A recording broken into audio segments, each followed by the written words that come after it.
Quick Revit for Beginner number 3. Revit Import.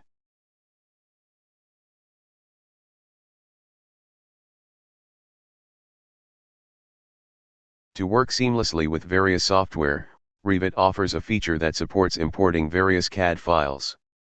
Supported files include DWG, DXF, Format, ACIS-SAT, Dengen, Obj, Rhino, Sketchup, STL, and STEP.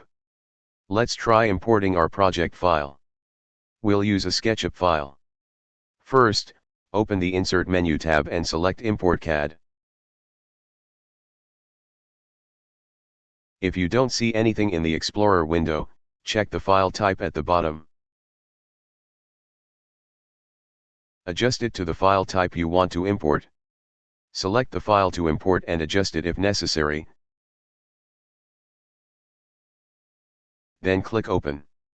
Once successful, the object will appear in the workspace.